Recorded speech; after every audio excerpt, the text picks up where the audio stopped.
In recent years, a troubling trend has emerged in certain corners of the wellness and spiritual communities.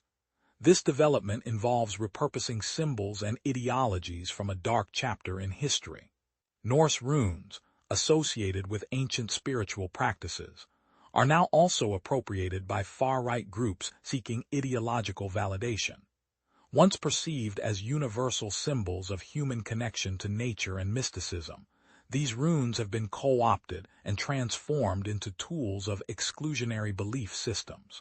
The phrase blood and soil, originally surfacing during the Nazi era, espoused a connection to one's heritage and homeland in a manner that justified racial purity. Today, within some spiritual warrior circles, this idea is rebranded as a return to traditional values and a reconnection with ancestral roots. This rhetoric, wrapped in the veneer of ancient wisdom, becomes a way to rally individuals around ideas of ethnic identity and exclusion, under the guise of healthful living and spiritual awakening. Personal empowerment narratives within these groups often include calls to reconnect with a supposedly lost golden era of purity and strength. These narratives are infused with alt-right ideologies, cleverly disguised as holistic wellness. Yoga communities, meditation circles, and self-help forums may unknowingly perpetuate these ideas by emphasizing purity, elitism, or separation, inadvertently creating spaces where extremist ideas can find fertile ground. This phenomenon presents a paradox. On one hand, wellness circles aim to promote inclusivity, peace, and inner balance.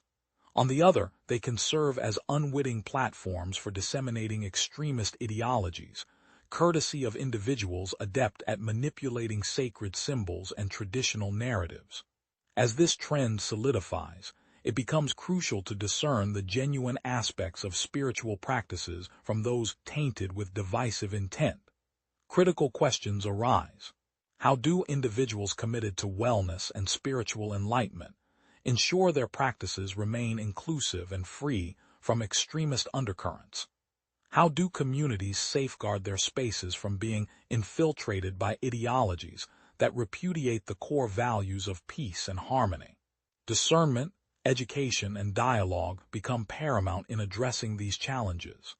Engagement with authentic spiritual practices necessitates vigilance and an unwavering commitment to inclusivity. By fostering awareness of how symbols and language can be warped, communities empower themselves to reclaim spiritual spaces from those who would misappropriate them. It requires a collective effort to ensure that the ideals of connection and harmony are nurtured and protected.